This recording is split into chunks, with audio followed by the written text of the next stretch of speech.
U.S. Secretary of State Antony Blinken has vowed to work with, quote, real urgency to reach a diplomatic resolution after weeks of an Israeli offensive in Lebanon. He was speaking during a meeting with the Lebanese Prime Minister in London. Mr. Blinken called for the full implementation of a UN resolution that aims to enforce security along the border between Israel and Lebanon. Make sure that Lebanese armed forces are not caught in the crossfire, and certainly we want to make sure that in places like Beirut there is a real effort to make sure that people are not harmed, that civilians are not caught up in this crossfire. And Israel continues to pound southern Lebanon, this time killing at least 3 journalists who were sleeping in a bungalow housing press workers in the town of Hasbaya. Tiles were blown off, leaving only rubble in their wake. Lebanon's Prime Minister called the attack a war crime, accusing Israel of intentionally targeting journalists. The IDF says it struck more than 200 Hezbollah targets over the past 24 hours. No let-up in fighting either on the eastern borders, with Israeli forces confirming the latest airstrike on a crossing between Lebanon and Syria. Strikes earlier this month put the main Masna crossing out of service. A UN refugee agency says the attacks have hindered civilian attempts to flee a country where a fifth of the population is already internally displaced.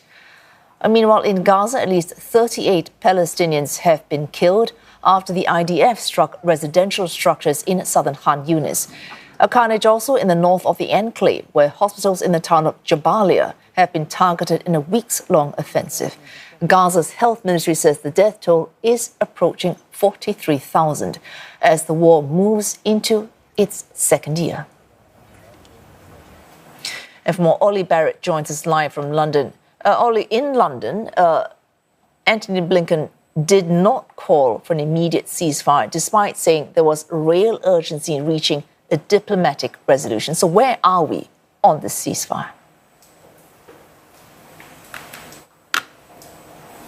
Certainly, potentially a difficult atmosphere in some of these discussions in London because of that stance from the US. As you say, Antony Blinken not calling for an immediate ceasefire in Lebanon, but at the same time, he has been on the Middle Eastern leg of this particular foreign trip. He has been saying that the United States does want to make sure that the conflict in Lebanon being run by Israel at the moment does not become protracted. The United States saying that cannot happen. We did hear those words from Antony Blinken insisting that he believes that there should be and can be real urgency in getting to a diplomatic resolution when it comes to the situation in Lebanon, talking also about the US wanting to see civilians protected too. But very strong words as well during the meeting between Antony Blinken and Jordan's foreign minister, his counterpart, also here in London.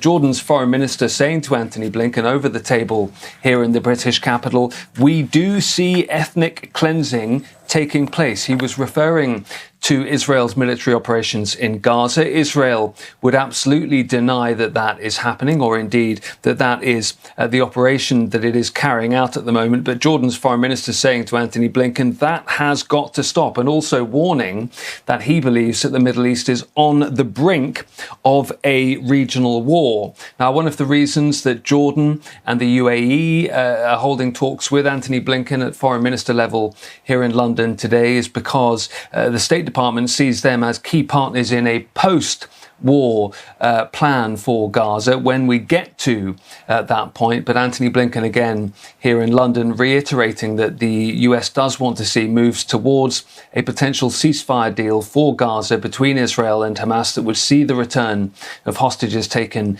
on October the 7th, heading into these discussions in London, expressing some optimism that those negotiations on a ceasefire could resume in the coming days in Qatar. But so far here in London, no sign of a major breakthrough yet.